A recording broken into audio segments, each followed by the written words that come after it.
has a long generation of supernatural shit. Some of my cousins have a third eye. I honestly don't believe it. Seems super weird and fictional pag nagkwekwento sila na may nakitang multo. Then, when I started seeing them too, I think 19 ako that time, ay pre naniwala na ako. Alam mo yung feeling na may nakatingin sa'yo? Makikita mo na may someone sa peripherals mo, pero pagtingin mo, walang tao. Yung makakakita ka ng shadows pero wala namang pinanggagalingan. Lahat yun na-experience ko. Worst, ay doppelganger. Nakita ko na, kinopya yung dad ko. Akala ko siya yung kausap ko while I'm busy shuffling documents sa office niya. Then, when I went out, I saw my real dad. Dahil na iyak ako nun eh. Last year, mid-2024, na-hold up ako sunod-sunod. I was left traumatized by the incidents.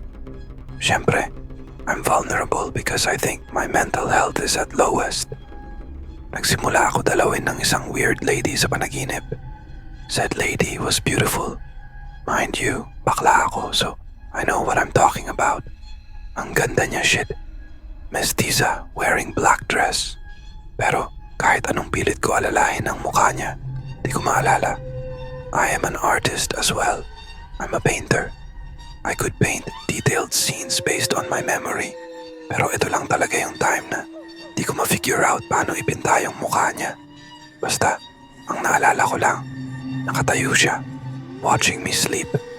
How I know IDK. Sa takot ko sa kanya, I brought the Bible sa tabi ko. Di ko yun binabasa for a while, pero I started to pray for protection. Ayoko na may dumagdag pa sa mga current problems ko nun. My dreams of her shifted from just her standing watching me to becoming violent.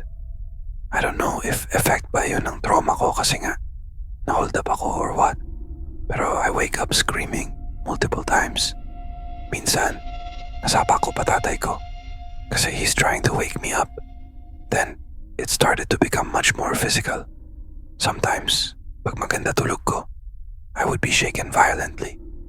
I would feel na may nakahawak sa both shoulders ko, tas aalugin ng matindi. Pagdidilat ako kasi nga, naistorbo tulog ko, wala namang tao. Sa sobrang kaba ko during those nights, magtatalokbong ako ng kumot. Then, eto na nga, nakatalokbong ako diba? Makakaramdam ako ng tatabi sa akin. Nope, hindi ko siya imagination. Kasi gising ako eh. Alam niyo yung feeling na bibigat yung gilid mo sa kama kasi may nakahiga. Ganon. Di ko trinay silipin kung sino tumatabi sa akin. Ayoko makita. That happened last October. Fast forward to today. I already left my parents' house and lived here in Makati. Naka-condo ako and upper bunk ako sa bed.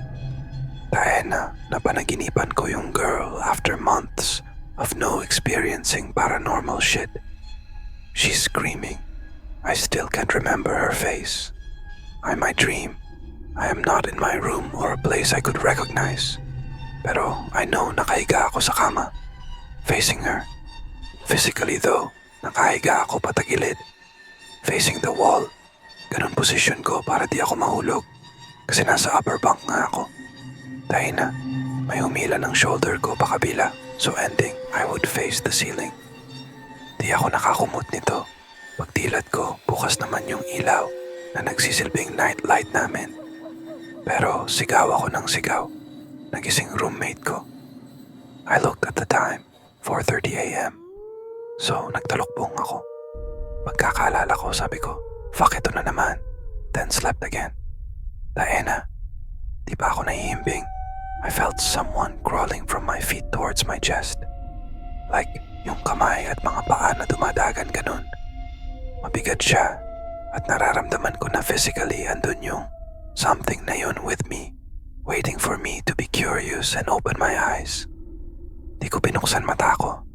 Di ko tinanggal pagkakatalokbong ko. I lost my consciousness that way